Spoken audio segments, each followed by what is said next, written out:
Your only child testifying against you? Nilalason mo yung anak ko, sinisira mo kami! Kaya ka! Hindi pa ako tapos sa'yo! Tapos na! Dahil sisiguraduhin ko na hindi ka makakalabas! Kasi may dumalaw sa kanya na dalawang lalaki. Yung isa nakakasiguro ko na abogado niya. Pero yung isa, matangkad, moreno, gwapo, maayos yung itsura. Ito ba yung nakita mo? Ay, siya nga. Nandito to kanina. Itong babaeng to, ng pa-power trip, she gave me a suspension notice for 15 working days. Your father called me and he's asking you to take that memo back. Hindi ka daw niya makontak. What? Bakit ko gagawin yun? Medical director na yung kausap mo, ha? Now we know who still has power over here, and that's me.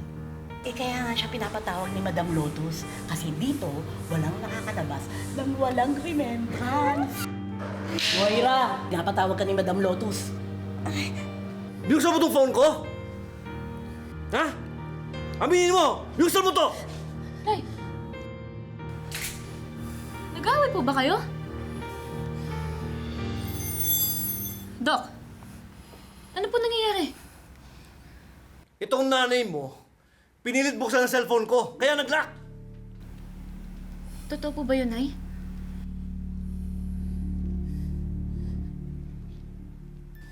Ano? Huwag kang magsinungaling sa harap ng anak mo. Oo, tama ka. Sinubukan kong buksan yung cellphone mo. Dahil ikaw ang nagsisinungaling sa akin. Akala mo ba? Hindi ko alam ang totoo? Hindi ka nanggaling sa St. Benedict's Hospital. Dahil nanggaling ka, kay Moira, pinuntahan mo siya sa kulungan. Hindi ba? O ano? Baka di ka makakigbo. Ha? Dahil totoo lahat ng mga sinasabi ko, hindi ba? Ilang beses ka na nagsinungaling sa akin, alam mo yan. Kaya dapat di ka na magtaka kung bakit pinakikialaman ko yung cellphone mo. Dahil ilang beses ka na nagsinungaling sa akin. Carlos, ano pa? Ano pa ang hindi mo mga sinasabi sa akin? Ano pa ang mga tinatago mo sa akin? Sabihin mo! Umamin ka nga sa akin? Pinuntahan mo ba si Moira? Bakit mo siya pinuntahan? May kasama ka abogado, hindi ba?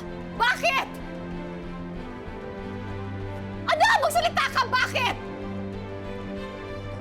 Hindi ako titigil hanggat di mo inaamin sa akin. Bakit mo pinuntahan si Moira? Bakit? Linet, tama na. Bakit mo siya pinuntahan? Anong kailangan mo sa kanya? Anong kailangan niya Linet, sa'yo? tama na! Ah! Nay!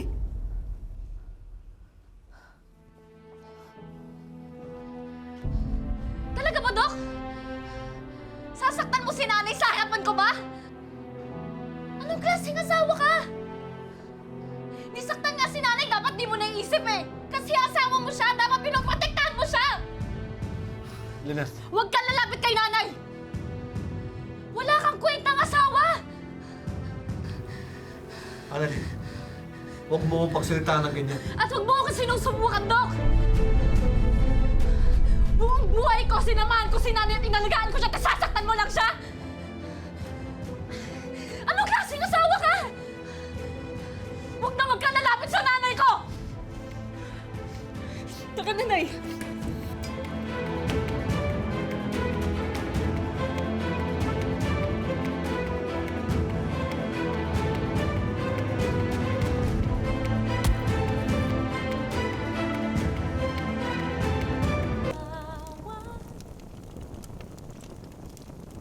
Ano ba? Ika muna! Saan niyo ba ako dadalhin? Madam, andyan na po sila. Roy, mainit na ba? Oh.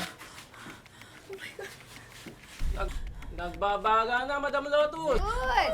Okay na. Perfect! Ano gagawin niyo sa akin? Ah! Ow! No, no, no! Ano gagawin niyo sa akin, ha? Po, ipag dito. No, no, no, no! No! Lotus, please, don't do this to me! Ito naman. Magbe-bail ka na kasi. Siyempre, gusto ko naman hindi mo ako makalimutan sa pag-alis mo. Madam, aray! Madam Lotus, hindi pa naman sigurado yung pagpiyansa ko eh. Hindi pa naman ako makakalabas dito.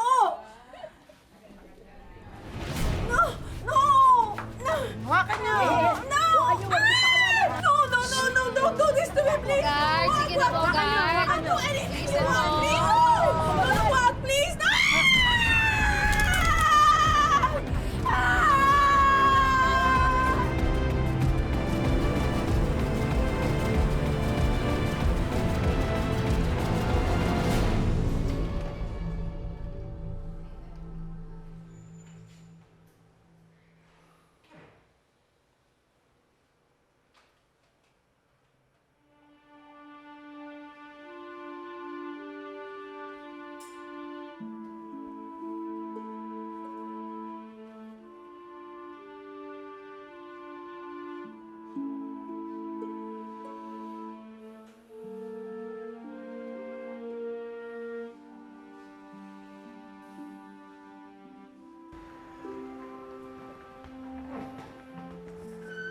O, Beng?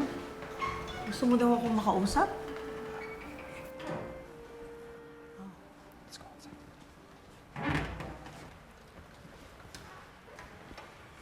Anong gusto mong pag-usapan natin, O, Beng? Ate, hindi ko alam na may kakilala ka palang ibang preso doon maliban kay Moira. Ate, I know what you're up to. So please, stop it. Ibigay na natin sa mga pulis si Moira. Nakakulong na siya. Wala na siya sa mga kamay natin. Hindi mo na kailangan magbayad ng tao sa loob para kung ano pang gawin sa kanya. I don't get it. You say you're not like Moira, but here you are about to pull the same stunt. Okay. Titigilan ko na. Pero kasi Ate, wala nang pero-pero, please. may nakakita kay Carlos na binisita niya si Moira sa kulungan. Huh? Totoo ba yun? It's confirmed. Pero, bakit naman niya dadalawin si Moira? Beats me. I'm thinking the same thing. Hindi kaya there's something between Moira and Carlos? Otherwise, bakit naman biglang dadalawin na lang ni Carlos si Moira sa kulungan? Ay, ako, sumasakit ang ulo ko sa dalawang yan. Hindi ko na alam. Tara na, ate. Let's go home. Magpahinga ka na.